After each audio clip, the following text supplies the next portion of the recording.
Tomorrow is the last full day that Jesus will be on earth before he ascends to heaven.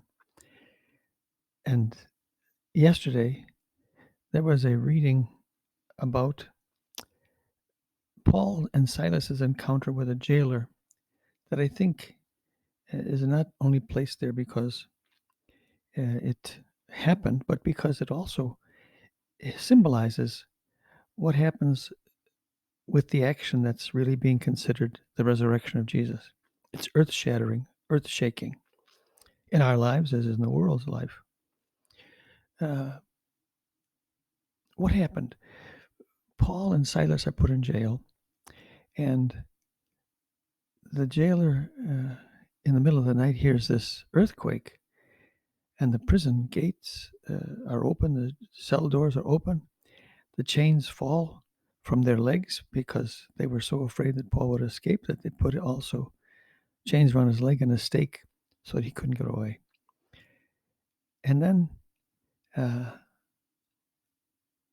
jailer is ready to kill himself because in Roman law, all the penalties of all the prisoners would fall on the jailer if he let them escape. So he, rather than have that, he would take his own life. And Paul yells out something very strange. Do not harm yourself. We're all here.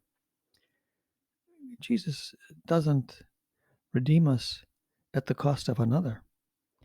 Imagine all those prisoners running out of their cells, but they didn't. Why? Because Paul told them, stay in your place.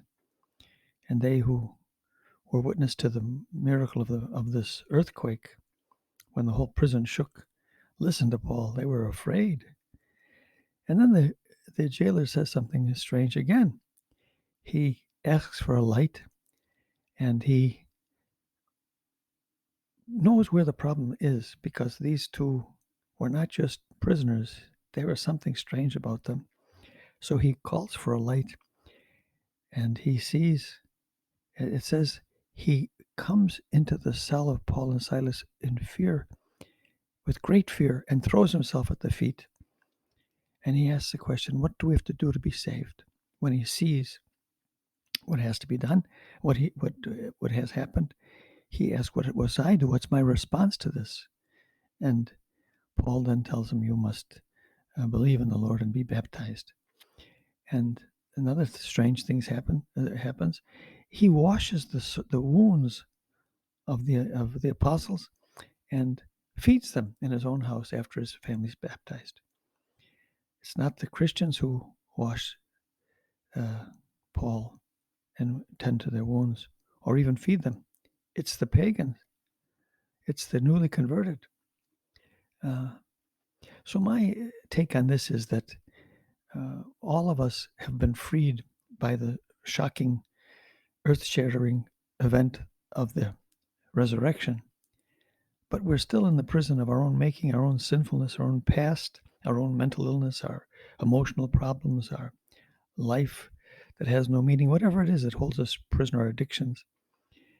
And yet we can't escape those addictions or our past by hurting another person. We can't kill somebody or allow them to kill themselves to free us to walk out of the prison because we're back in prison by doing that action.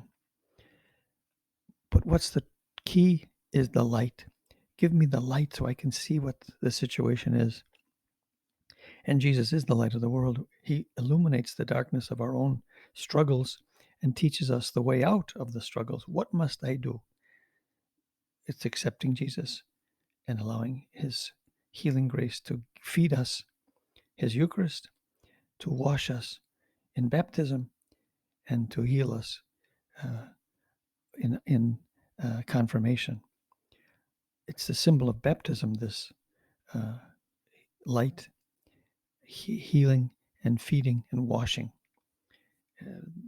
The physical is done by the pagans, but the spiritual washing and feeding was done by the apostles who fed these people what they could not feed themselves, who gave them a light to understand where they were and how they were in jail and imprisoned. And they accepted the freedom at no cost to their own and not hurting others. in the process. We have a lot to be thankful for, but we need light to understand the situation and to find our way out of our self-imposed prison.